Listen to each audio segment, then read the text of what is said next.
In the last 5 years, I went from clueless suburban city slicker with no farm experience to growing over $85,000 of vegetables on 1/3 acre of land.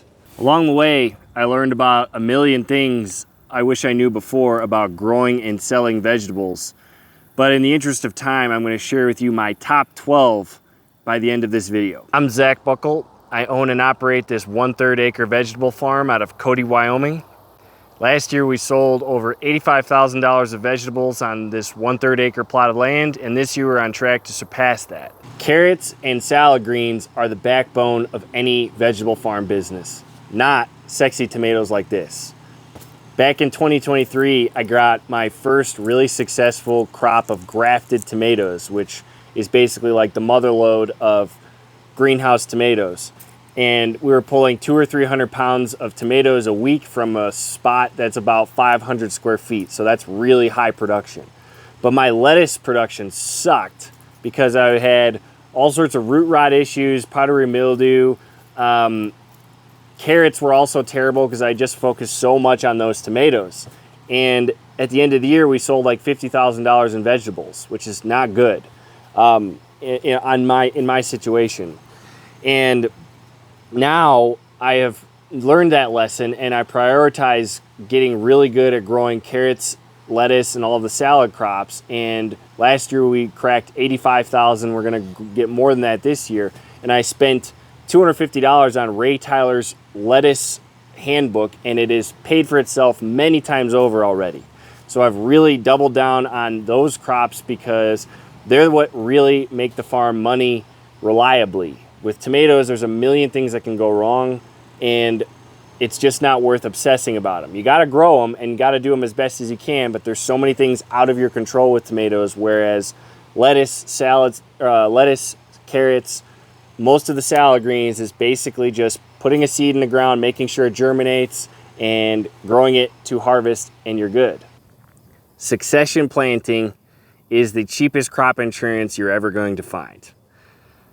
We plant lettuce like this every 2 weeks on the farm, basically from February till about 2 weeks ago in July.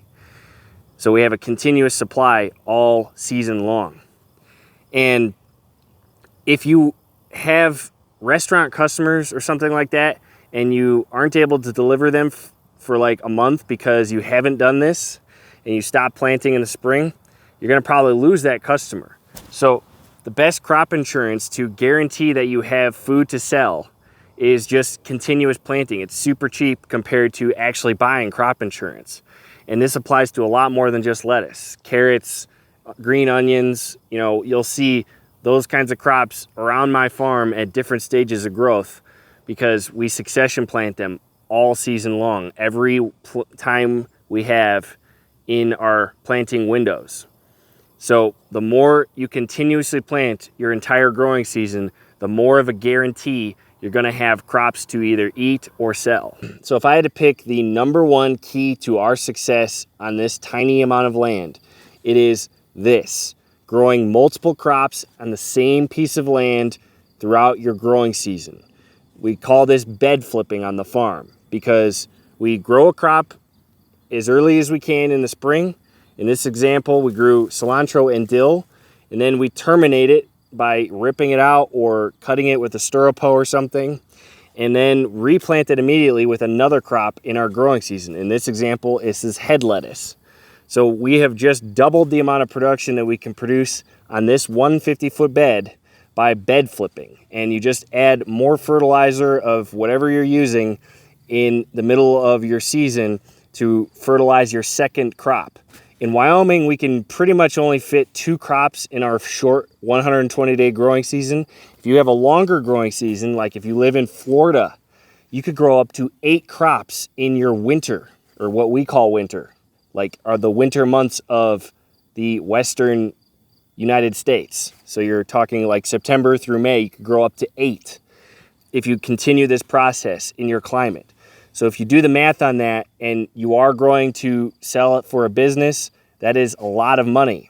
If you continue this process, just keep feeding your soil, and the soil will be feeding you much longer and much more than if you just planted one spring crop and expect really good results. So this is how we can grow $85,000 of food on only 1/3 of an acre. And if we had a longer growing season, we could grow a lot more than that. But we don't, so we have some limitations. But we could probably do better if we focus more on quick crops. And we are going to be doing that. But the concept of bed flipping is an absolute game changer, and you could use this in your garden, whether you're growing on 800 square feet or on a farm like mine.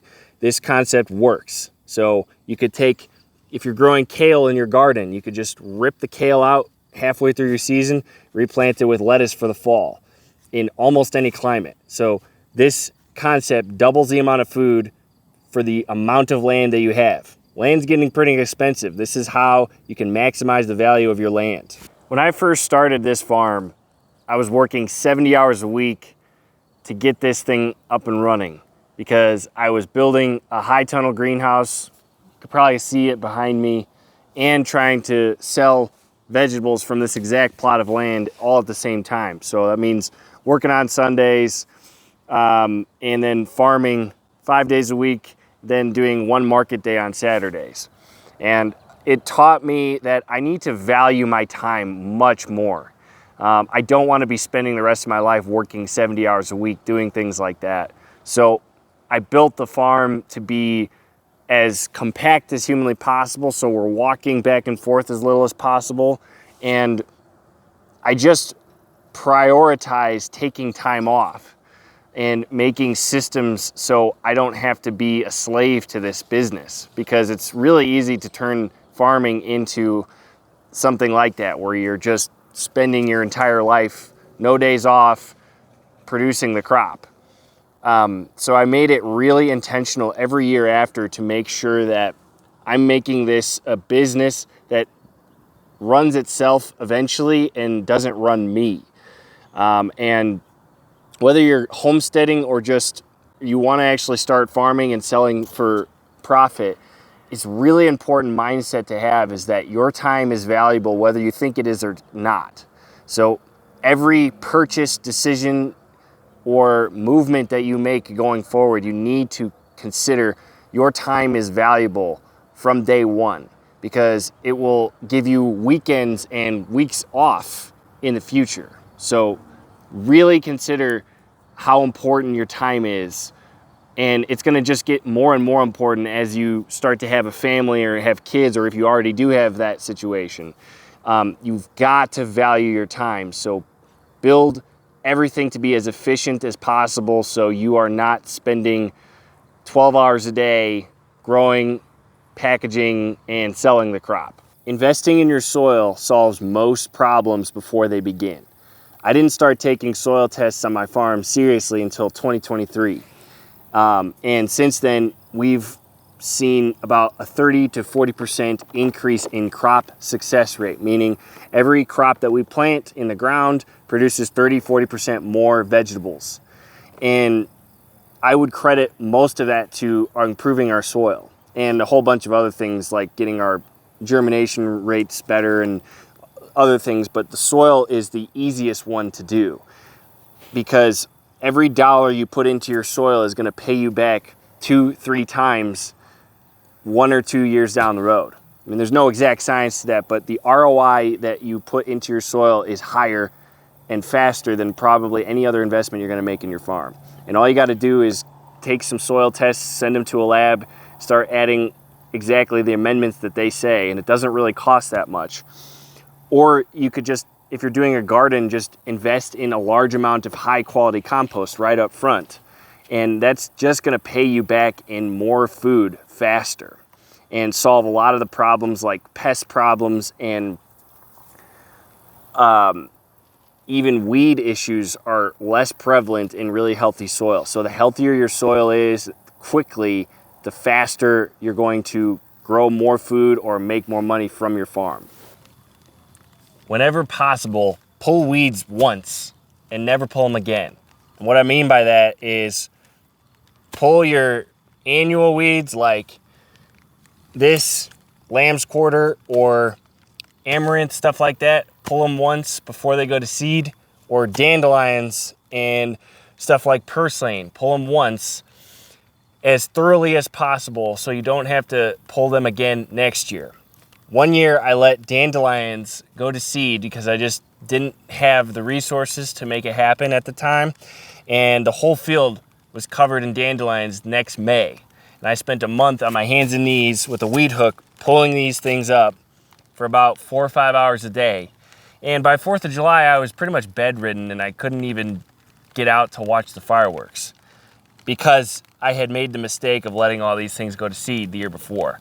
So do your best to pull these kinds of weeds once as thoroughly as possible. So your first couple of years is going to be more intense, but every year after, you should have less weeds in your seed bank.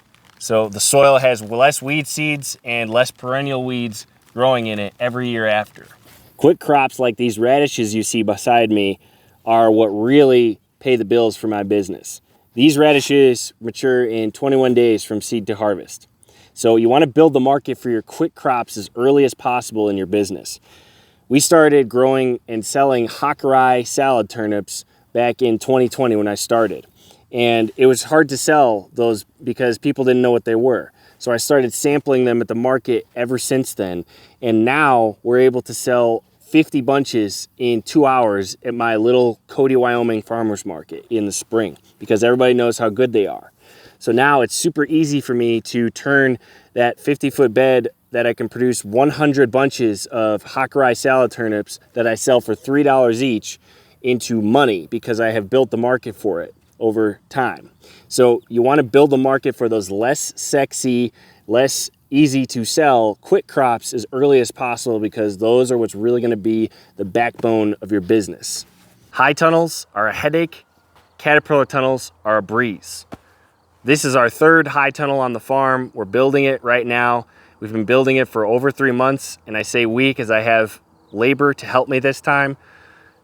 These 2 Caterpillar tunnels I built by myself in 10 hours of my time back in August of 2023. They are both the exact same square footage of growing space, and the revenue that they will produce for my farm is going to be close, if not exactly the same over time. We're going to be able to grow 3 crops a year in the Caterpillar tunnels. We're going to be able to grow 3 crops a year in this high tunnel. And they both have the same amount of 50-foot beds. Every 4 to 7 years, you have to replace the plastic on both of these greenhouses. But the difference between a high tunnel and a Caterpillar tunnel is you need between 4 and 8 people to help you replace the plastic on this. And it takes a good couple hours to do it right. And you have to wait for a really calm day. I can replace the plastic on these by myself or even faster with one other person. And it's just a lot less headache than replacing the plastic on these. So it's just something to consider as you're building out your farm. The high tunnels are cool. NRCS grants will pay for both of these things, so that's not really a huge factor.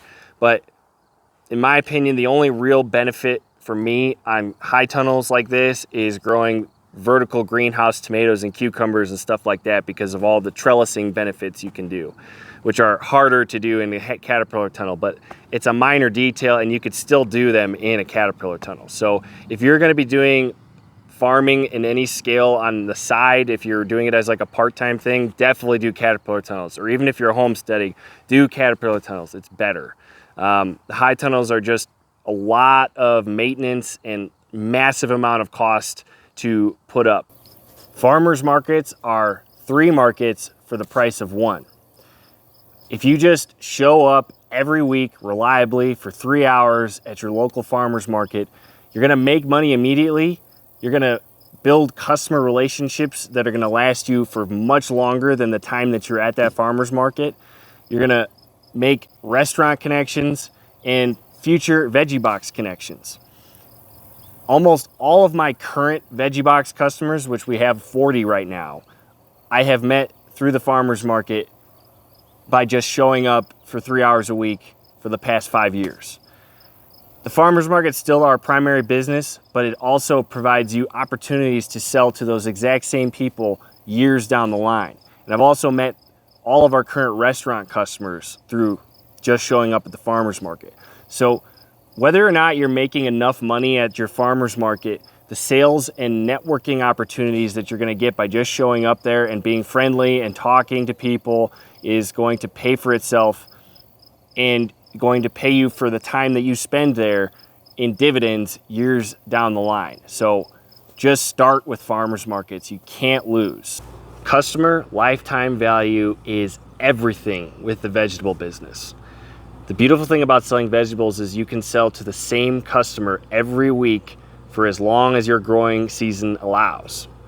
So you need to build relationships and keep those same customers for as long as you possibly can. I have had customers that I've been selling to for almost a decade now, and I have driven 45 minutes out of town to fix a $3 mistake that I made in their vegetable order because I know how important this is. That customer is still my customer, and they have spent thousands of dollars with me. So the ability to keep a customer coming back every week for as long as your growing season possibly allows is how you can really maximize your market, especially if you live in a small market like I do. We have 10,000 people in my town, and the surrounding area, there's 26,000 people. That's a very small market. So the only way I've been able to make my business survive this long is by really maximizing customer lifetime value and keeping those same small group of customers coming back every single year. Treat your farm like a business and it'll pay you like a business. So track everything. Track your sales, track your expenses, track your yields, because it's going to pay for itself in the long run. And before you spend any money on fancy tools and infrastructure, think about how fast is this investment going to pay for itself, because that's ultimately how fast you're going to be able to pay yourself real money from this business.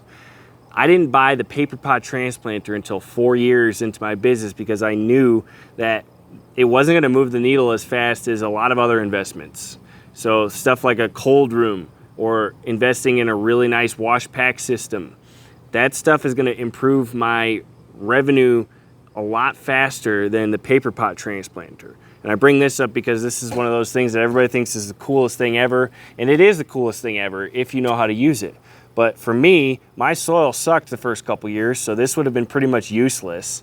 And I didn't have a great nursery setup to grow a lot of paper pot flats because you use a lot more nursery space when you have the paper pot transplanter, and you need the space to use the drop seeder to grow paper pot transplants. There's a whole setup to this. So there's a lot more to this particular tool than it looks like on the surface on all the fancy, content you've probably seen it on the internet. It is a phenomenal tool, but there's a lot of other things that you could spend money on early on in your business that's going to move the needle forward faster for you. So always ask yourself the question, how fast is this investment going to pay for itself?